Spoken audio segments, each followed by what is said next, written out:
Velasco.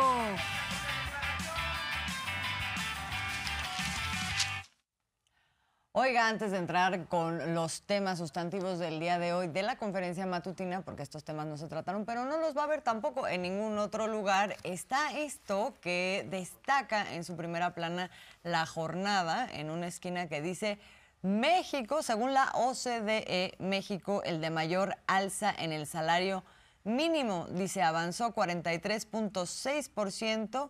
El promedio entre países, es decir, a nivel internacional, fue de 2.3. De 2.3 a 43.6%. Esta es una notición. Así y es. Estoy muy segura de que no lo vamos a estar viendo en un nado sincronizado por ningún lado. Y que no lo va a cacarear José Ángel Gurría, quien era el secretario general de la OCDE, por cierto. Y bueno, pues este avance tiene que ver con la voluntad del gobierno, con una decisión del presidente López Obrador que ha tenido acompañamiento de los empresarios y de los obreros, pero bueno, rompiendo el paradigma neoliberal de que supuestamente si se aumentaba el salario mínimo, eso no se iba a reflejar en un mayor poder adquisitivo. Y sí se está reflejando porque a su vez se contiene la inflación. Así que además de esto está el superpeso, ¿no? Sí, que ya rebasó hacia abajo otra vez la barrera de los 17 pesos por dólar. 16.84 amaneció el día de hoy. Y es que es muy divertido porque de pronto sube unas décimas, ¿no? En los días pasados volvió a estar arriba del 17, de los 17 pesos, y de repente entra toda la cargada de decir, ya ven cómo es una mentira, nada está funcionando, está haciéndose un boomerang, no sé qué. Entonces, ahora sí compren dólares. Está fluctuando, pero hoy amanece así, y eso pues a lo mejor tampoco lo va a ver porque solamente les gusta hablar de cuando el peso sube, ¿no? Porque esta idea de compren dólares, la economía se está cayendo a pedazos, pues ya la realidad los contradijo, ya no saben ni qué hacer, qué maroma, ahora sí que ejercitar, y lo que es un ridículo es ya ver la parte, según ellos, negativa, diciendo no necesariamente es bueno. Ah, sí, ¿cómo no? Sí, claro, por favor, sí hemos padecido las devaluaciones en este país, y más cuando a veces se tenía deuda en dólares, imagínense lo que eso significaba. Y ahora, pues el poder adquisitivo también pues está revelando que tenemos más confianza los mexicanos en nuestra economía y sobre todo los extranjeros, y por eso se fortalece el peso. Así que buenas noticias, y otras buenas noticias que tiene que ver con la complejidad del tema que ayer presentamos, es que cuando menos ya hay una tensa calma en Chilpancingo Guerrero, porque surtió efecto esta política de decir no vamos a reprimir, no vamos a masacrar, vamos a dialogar y vamos a ver cómo resolvemos artesanalmente este asunto, ¿no? Así es, el día de ayer ya se entrega a quienes habían sido detenidos por parte de las autoridades estatales y federales de seguridad, y también se entregan armas y se entrega todo lo que había sido detenido. A cambio, dice el presidente, esto fue una coartada que quisieron usar en realidad para realmente estar pidiendo la liberación de dos presos que son líderes del crimen organizado allá en la región, pero se usó el tema de otras demandas sociales. Esas, de todas formas, se atendieron y se llegó a ciertos acuerdos.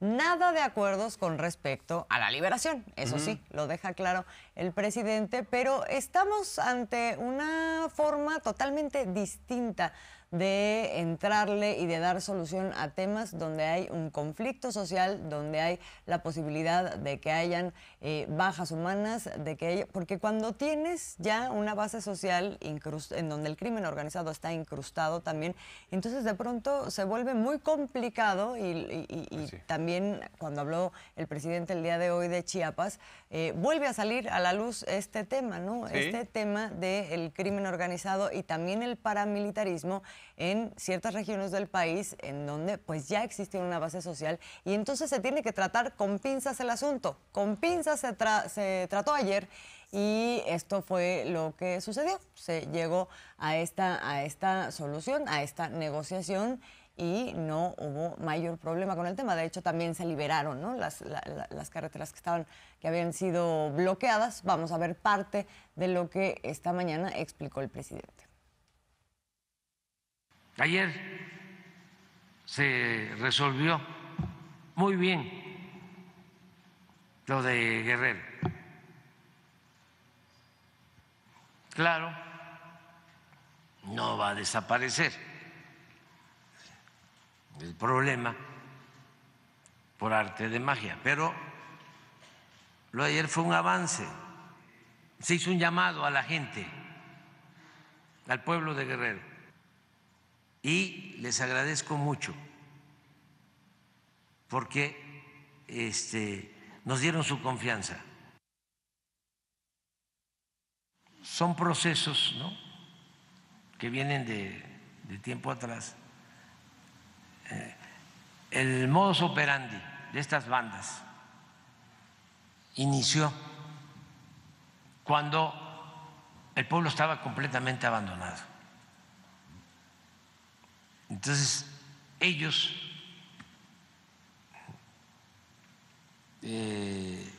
apoyaban, entregaban despensas, y luego, como se fueron consolidando, llegaron a postular candidatos y a ganar presidencias municipales. Tenían, y en algunos lugares todavía tienen, autoridades que ellos impulsaron. Se fueron empoderando, ¿no?, los jefes de la delincuencia organizada en regiones, y ahora pues las cosas han ido cambiando porque se está atendiendo a la gente que antes no se atendía, y aun cuando todavía existen estas redes y estas bases de apoyo, ya muchos están recapacitando y no quieren eso. El fondo no era ese. El fondo es el que se detuvo a 2 personas, ¿sí?, y querían que se les liberara. A lo mejor la gente que fue no sabía y los movilizaron por otras razones, pero de todas maneras qué bueno que se llegó a un arreglo. Porque además estos grupos criminales suelen ser muy cobardes y mandan a niños y a mujeres primero, los utilizan como carne de cañón. López Obrador recordó el caso de Aguas Blancas, que también fue terrible, una represión que en su momento el gobernador de Guerrero, Aguirre, Rubén Figueroa primero, dijo que pues habían respondido sus fuerzas a una agresión de los campesinos, y el video que salió en su momento televisado pues daba cuenta de cómo llegaron y balacearon a los campesinos. O sea, hubo una masacre de este grupo que se iba a manifestar, y precisamente la actuación... Y fueron criminalizados después. Así es, y la actuación autoritaria era para que pues no se manifestaran, por ejemplo, en las autopistas, que no llegaran a la capital del estado. Y cuenta la anécdota López Obrador de cómo Arturo Núñez, quien era subsecretario de Gobernación, le contó en su momento que el gobernador Aguirre les dijo a los de Gobernación cómo querían que recibiéramos a los campesinos, con flores. Los recibieron a balazos. Esto significó la salida de Figueroa de la gubernatura de Guerrero, y bueno, pues por eso dice el presidente, no somos iguales. Sí, claramente, ¿no? Es un mensaje que va tanto, porque luego los extremos se tocan, ¿no? Tanto a quienes afirman que este gobierno es igual a otros gobiernos de administraciones anteriores, como un mensaje que también va dirigido a quienes afirman que esta estrategia, abrazos no balazos, y la estrategia integral que ha implementado este gobierno en materia de seguridad o de pacificación del país no tiene ningún resultado, ¿no? va hacia ellos también porque lo que hemos estado viendo en estos últimos días como comentario a lo que sucedió en Guerrero y otros eventos parecidos, digamos, es pareciera que lo que están invitando es a que haya baños de sangre, ¿no? O sea, ¿por qué no están reprimiendo? ¿Por qué no está la mano dura ahí? Entonces el presidente, con este recuerdo de ese momento de Aguas Blancas, que hay como miles de anécdotas de administraciones anteriores, pues manda un mensaje en ambos sentidos, ¿no? Sí. Vamos a escuchar esto que es para los jóvenes. Muchas gentes que vienen de las organizaciones sociales, de la llamada sociedad civil, de los defensores de derechos humanos, que inclusive no estaban con nosotros porque no creían en la vía electoral, llamaban a no votar y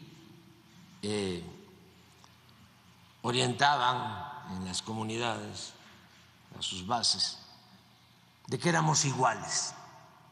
Cuando estaba Zedillo y gobernaba Guerrero, Rubén Figueroa, hay una movilización de un poblado de Agua Blanca hacia Chilpancingo y era gobernador Rubén Figueroa.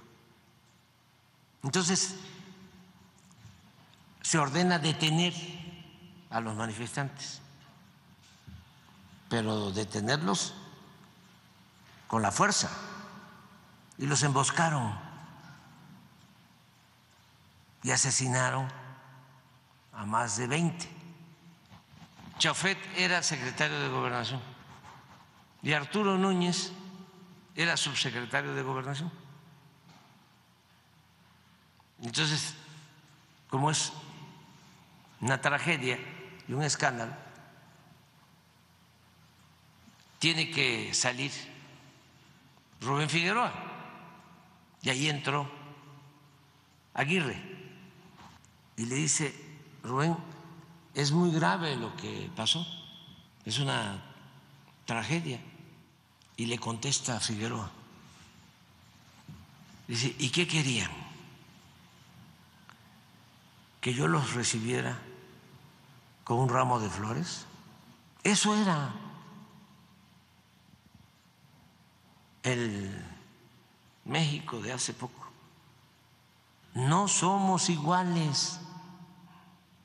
Y eso lo vamos a defender siempre.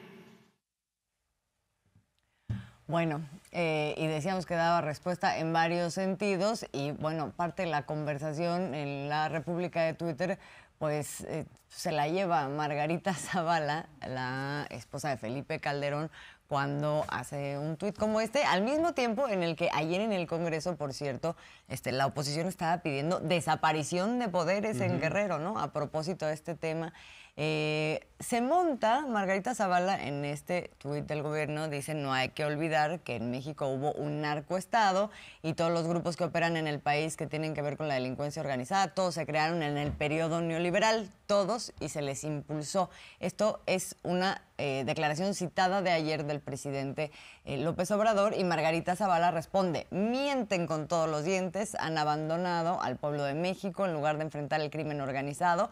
Ustedes pactaron con los delincuentes, la política de abrazos y no balazos está matando a los mexicanos. Son una decepción, han fallado con la béisbol. Pues el que pactó con el cártel de Sinaloa fue García Luna, el secretario de Felipe Calderón, y lo mantuvo todo el sexenio. Por cierto, hoy López Obrador le dice a Calderón, le reitera la pregunta: ¿por qué mantuviste todo este tiempo, todo tu sexenio, a García Luna a sabiendas de lo que estaba llevando a cabo? O sea, un presidente no puede ser ingenuo, y menos cuando se trata de un secretario a cargo de un tema tan sensible y tan indispensable como es la seguridad. Así que, pues es el mundo al revés. Margarita Zavala ha sido también muy cuestionada por este tipo de mensajes en donde apelan a que no tenemos memoria. Y bueno, pues el presidente en ese sentido dice: hay que insistir, hay que persistir en que la estrategia que llevamos a cabo es la adecuada y que lo que antes se hizo fue absolutamente criminal. Y no solo eso, estos cárteles de la droga se asentaron, echaron sus raíces, nos los dejaron bien bravos. Y luego se andan ellos bien bravos y armados. Sí, armadísimos hasta los dientes, y luego andan bien preocupados que porque hay muchas ejecuciones. Pues ellos dejaron toda una institucionalidad criminal en la República Mexicana, en el norte, en el centro y en el sur, ¿no?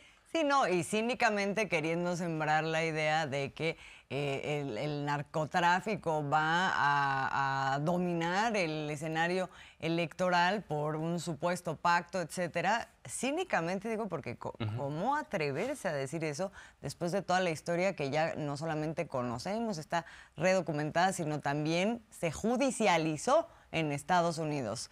Es increíble lo que parece de pronto una falta de memoria, pero evidentemente sabemos que no la es, y por eso el presidente hoy le responde así, como no queriendo la cosa, otra vez a Felipe Calderón, sin irse muy largo con ese tema, y lo que sí hace es establecer un paralelismo entre el pensamiento, más allá del tema de seguridad, el pensamiento de un Felipe Calderón, neoliberal también, con José Ángel Gurría, quien ahora está encargado de diseñar el proyecto de nación del Frente Amplio por México. No, pues eso sí calienta. No, nada más que nos explique por qué mantuvo a García Luna. Y ahora que estamos hablando de el ángel de la dependencia, que se jubiló a los 43 años y que ahora es el coordinador del bloque conservador, están cortados con la misma tijera. Saben que Felipe Calderón llegó a ser director de Banobras, y lo primero que hizo fue darse un crédito a él para comprar una casa. Así es la derecha, así son los conservadores, muy hipócritas y muy corruptos, muy corruptos. El problema de Gurría no solo es lo de su pensión,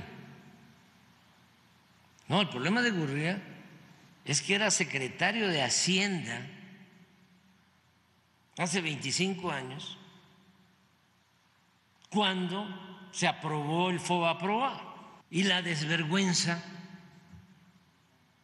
y el cinismo, y vuelvo a la hipocresía de este bloque conservador corrupto, que ahora lo nombran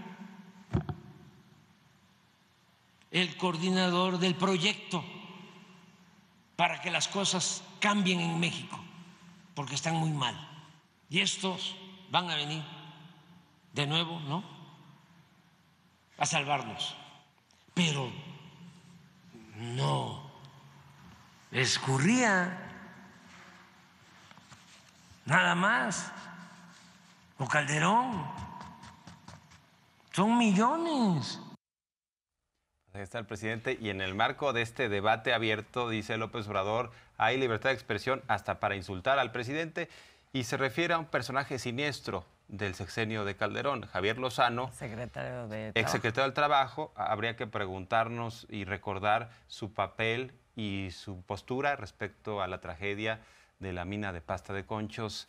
¿Cuál fue su papel en el caso también de Mexicana de Aviación? ¿Qué actitud tuvo respecto a los trabajadores que andaban ahí, pues sí, ya desempleados? Los echó también a la calle, a los de Luz y Fuerza del Centro. Entonces, un personaje que no tiene nada que presumir, nada que darnos lecciones, nada que criticar, más bien tendría que estar rindiendo cuentas. Bueno, por ahí hasta lo andaban embarrando, él dice que no es cierto, pero Sandy Llegón, con el caso de esta millonada que le incautaron al empresario de origen chino, y que pues Lozano le había dicho copelas o cuello, ¿no? Entonces, un hombre muy siniestro, Lozano, y muy grosero, ¿no? Y muy grosero, pero dice el presidente, miren qué nivel de libertad existe hoy que se puede hablar así del presidente. Tenemos un ejemplito que es una cosa de todos los días, ¿no? Con Javier Lozano ahí en Atypical TV. Claro. Cuando estamos viendo que un presidente tan miserable, inhumano de mierda como el que tenemos, está destruyéndolo todo, Cuando le está entregando el país a todos a los militares y al crimen organizado. Cuando se burla así de los que están retenidos, secuestrados en Chiapas, y les voy a acusar con sus papás y con sus abuelos, ¡chingo está su madre! Ya solo le faltan los chacos, ¿no? Como pandillero. Oye, me estaba acordando a propósito de José Ángel Gurría y de hace rato que estabas diciendo, imagínense tener una deuda en dólares, lo que significa una devaluación. Cuando José Ángel Gurría era un jovencito trabajando en la administración de Miguel de la Madrid, donde sabemos hubo grandes devaluaciones, se diseñó, él estaba en algún área de la Secretaría de Hacienda, en donde se diseñó un programa que entró en vigor en el 83 que se llamaba FICORCA y que el propósito que tenía era blindar aquellas grandes empresas y bancos que tuvieran deuda en dólares. O sea, todo el resto de la población, un poco lo del FOBAPROA, ¿no?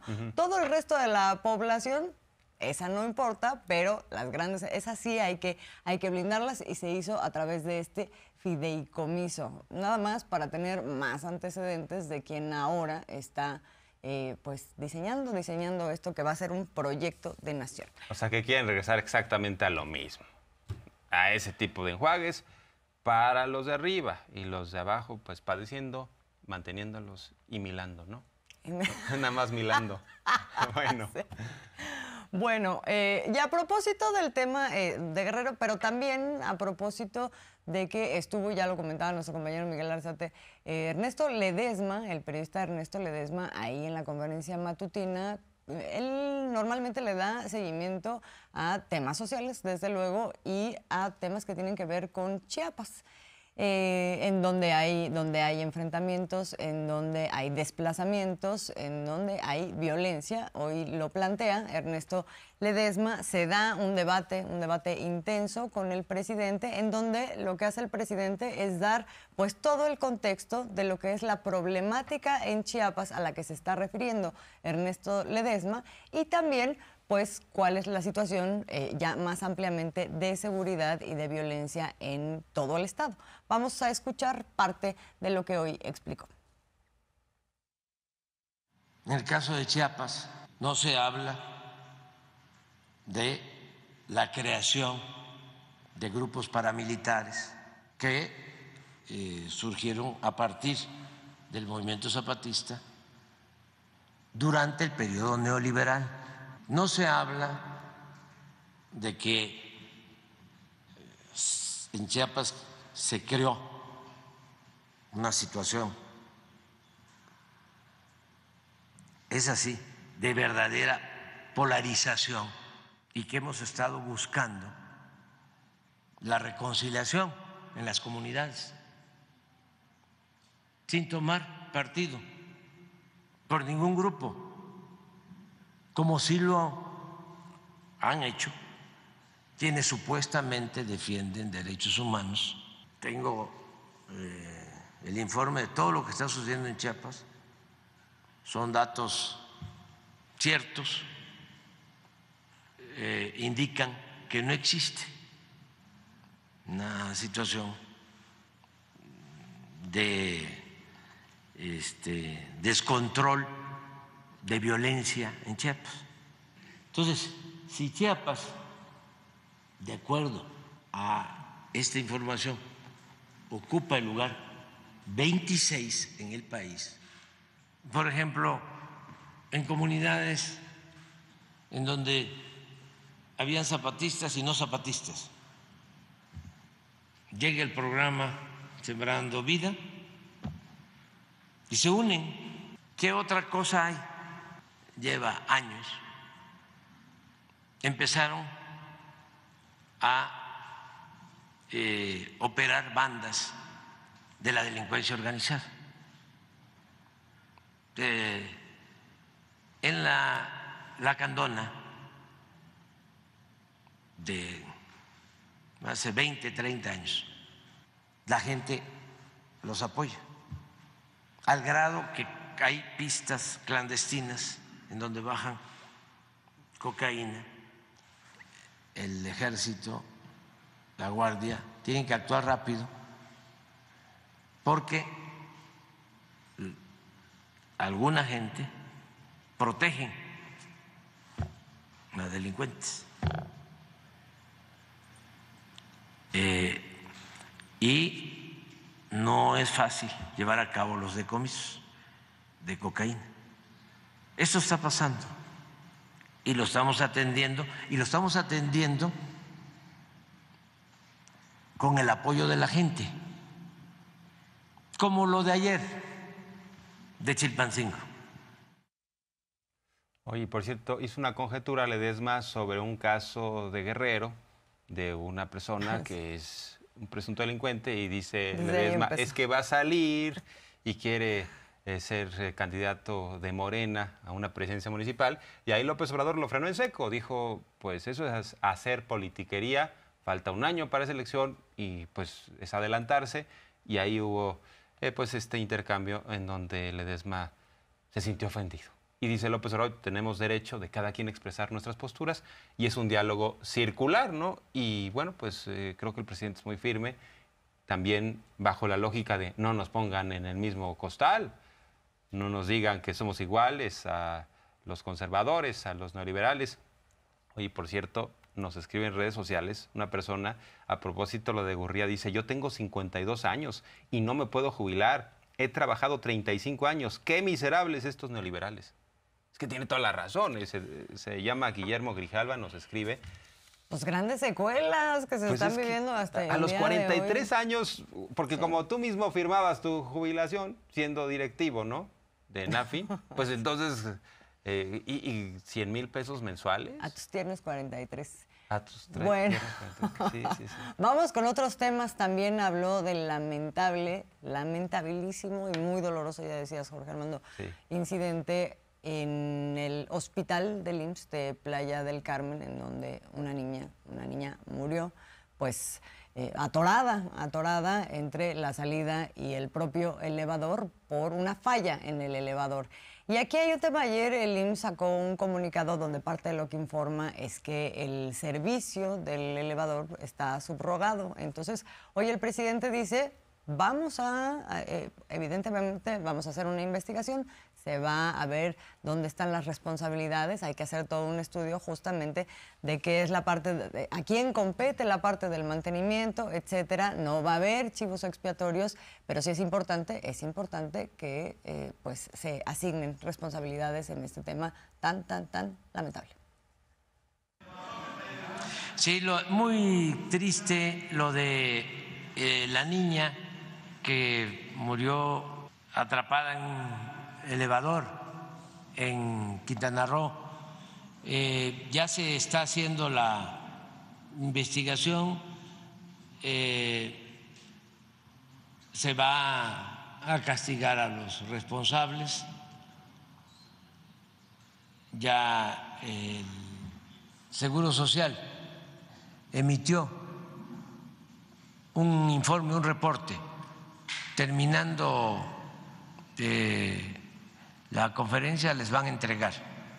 Hay un contrato de mantenimiento de estos elevadores, se informó que no funcionaba, fueron a verlo los de la empresa encargada del mantenimiento, sin embargo no lo arreglaron y tampoco dejaron señalamientos de que no podía usarse.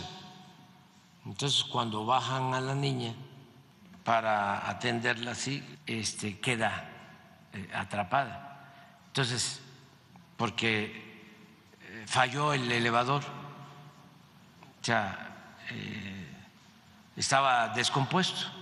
Se va a abrir una investigación. No es culpar por culpar.